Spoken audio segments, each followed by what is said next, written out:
Na minha opinião, ninguém agora está ainda na glória com Deus. Até um dos textos que muita gente pensa que promete a vida eterna é o texto do ladrão na cruz, onde Jesus falou, em verdade digo que hoje estás comigo no paraíso. A minha tese de doutorado na Universidade Católica foi sobre o grego desse texto. E eu descobri uma regra do grego ali, que quando o advérbio está entre dois verbos, ele qualifica o verbo da antecedência. E no grego, quando diz amen soi lego, met semeron esse ento paradeiso, em verdade digo, hoje estás comigo no paraíso, não é que hoje ele iria para o paraíso. Hoje, enquanto eu te declaro isso, você vai comigo para o paraíso. Que era uma expressão idiomática do hebraico e do aramaico da época de Jesus. Estou dando um resumo assim, mas eu respeito as divergências de pensamento. Tem uma... A verdade é que a gente não tem essa certeza. Eu estou falando pela leitura bíblica, né? E a Bíblia proíbe consultar os mortos. A Bíblia fala que isso é abominação, Senhor. Quando Deus deu a ordem para os hebreus, falou assim, não haverá entre vocês quem consulte os mortos. Os mortos não sabem coisa nenhuma. Para eles tudo jaz no esquecimento. Não é? Agora, eu estou apresentando essa minha posição aqui, mas eu quero deixar claro uma coisa. Tem uma frase, ela já foi atribuída a Santo Agostinho, já foi atribuída a Tertuliano. É difícil saber quem que é o autor de fato dela, mas eu vou citá-la, independente do autor, que ela é muito boa. Fala o seguinte, no essencial, unidade. No não essencial, diversidade. Em tudo, caridade. É assim que eu lido com a minha teologia. Tem coisas para mim que são essenciais, não está na mesa de discussão. Saindo da teologia para o mundo real. Se você quiser ter comigo uma opinião política, eu gosto do Bolsonaro, eu não gosto do Bolsonaro. Tudo bem. Agora, não está na mesa de discussão se o nazismo é uma coisa boa ou ruim. É verdade. Não, desculpa, isso aí nem me chama, porque não está na mesa da discussão. Sim, o assassinato. O assassinato, estupro, legalizar o estupro, nem existe. Então, no essencial, você não pode ter o direito de ter sua opinião. No essencial, unidade. Porque quem está fora daquilo está louco. No que não é essencial, diversidade. Um vai ser de direita, outro vai ser de esquerda, um vai ser PMDB, outro vai ser PDT. Diversidade. Em tudo, caridade. E como eu sei que nem todas as coisas ainda foram reveladas, porque Paulo fala isso, hoje nós vemos como por um espelho, de maneira obscura, mas quando ele vier, o que hoje conhecemos em parte, esse ia gostar disso, que é aquele que você falou da ciência lá, até o Renato Russo fez aquela música baseada no 1 Coríntios 13, né? Ainda que eu falasse dos anjos e dos homens, tem uma parte que Paulo fala o seguinte, hoje eu conheço em parte, mas quando ele vier, eu o conhecerei como também serei conhecido. Porque hoje vemos como por um espelho, obscuramente. Então até Paulo, apesar de ser um homem de fé, de convicção, que morreu por Cristo, ele trabalhava, ele não era cego para a possibilidade do equívoco. Vocês estão entendendo? Então, quer dizer, hoje eu sou muito sincero naquilo que eu creio. Eu creio na Bíblia, eu creio com essa visão que eu falei para vocês, mas como Cristo não voltou ainda, e eu estou conhecendo em parte, eu não posso julgar agora os sinceros a Deus por uma questão teológica, que tem às vezes uma pessoa que crê exatamente como eu e não vale nada. E tem um outro, às vezes, que está do outro lado lá, que ele está fazendo agora uma oração para Maria, acreditando que Maria vai atendê-lo. E está sendo a oração mais fervorosa. Tem uma música do Padre Zezinho que fala o seguinte, às vezes o ateu que faz perguntas é mais sincero do que eu. Então, hoje, até que tudo se esclareça, você não pode julgar as pessoas pela crença teológica que elas apresentam. Isso não significa, deixando claro, isso não significa que eu não deva me posicionar teologicamente. Você entendeu? Não é um caso, assim, para ficar bem aqui na fita com todo mundo. Se você perguntar assim, Rodrigo, o que você acha das entidades espíritas, da entidade mediúnica? Você acha que realmente a alma aparece ali? Aí eu fico caladinho aqui e não falo nada só para... Passar de politicamente correto. Politicamente correto? Não, eu tenho que posicionar. Eu tenho que respeitar a opinião, não falar assim, não é. Para mim não é, por causa disso. Então, o que acontece quando Jesus voltar? Tipo, a Bíblia fala? Fala.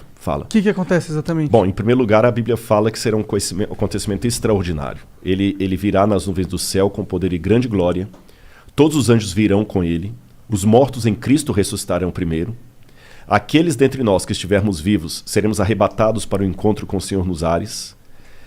E ele nos levará, e aí fará tudo novo. Que o Apocalipse fala, depois vai ter um período de 1000 anos, e aí fala, eis que crio novos céus e nova terra.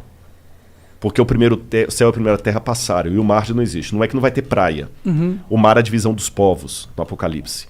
E ele fala, eis o tabernáculo de Deus com os homens. Deus vai enxugar dos olhos toda lágrima. Já não haverá mais morte, nem pranto, nem dor. Eu estou aguardando a volta de Jesus. Não sei quando será. A gente pode ter indícios proféticos, como a de Daniel lá, que apontam que estamos vivendo tempos solenes. Eu não sei se é agora o tempo da volta de Jesus, mas o que a Bíblia descreveu como sendo o período do fim está muito parecido com o que estamos vivendo. Ficou claro? Ou confundiu?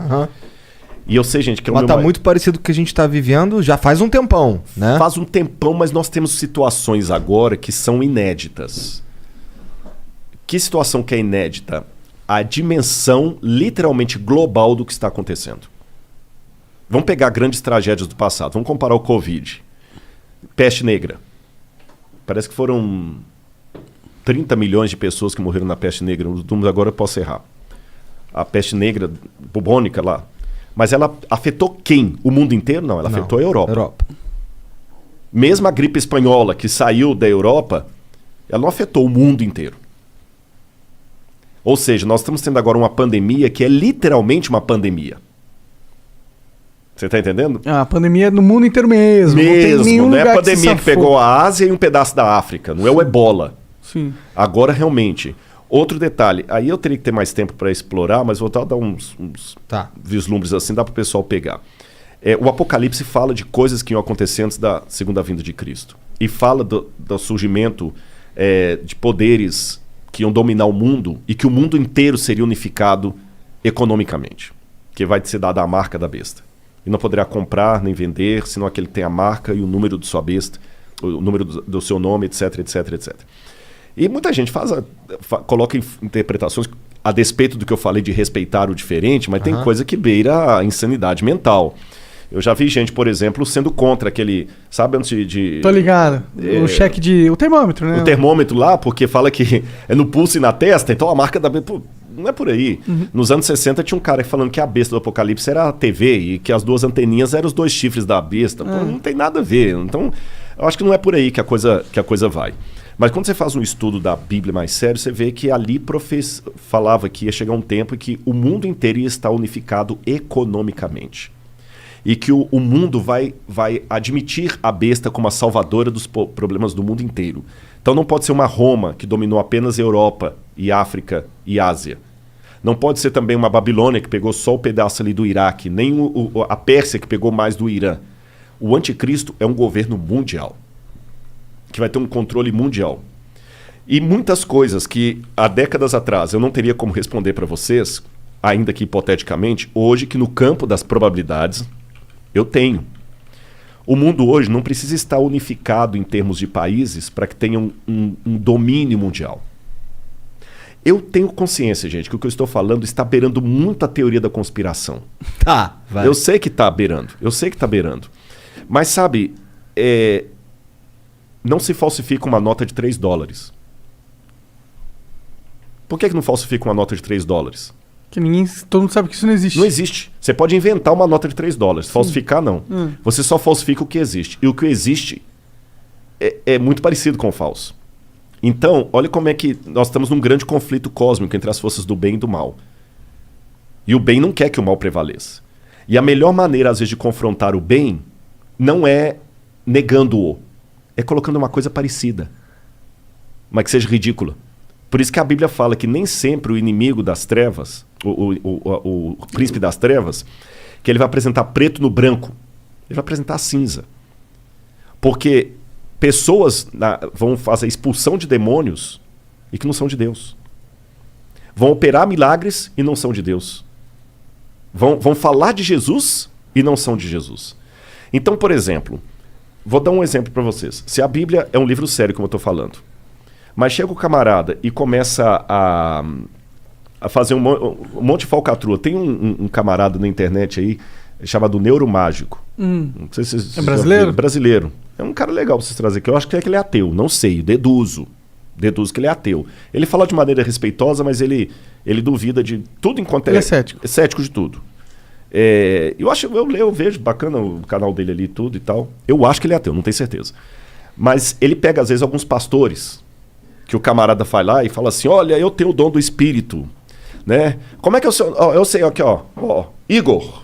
Tem algum Igor aqui? Aí você começa a levantar. Pois é, Igor. Saiba que hoje o Senhor vai te visitar. E começa a falar coisas. Tá me vindo aqui na minha mente a rua tal, tal, tal. Aí esse neuromágico mostra que depois desmascararam que era a mulher do cara que tava lá no Facebook Pesquisando. pegando os dados do Igor e passando no ponto pra ele. Você tá entendendo?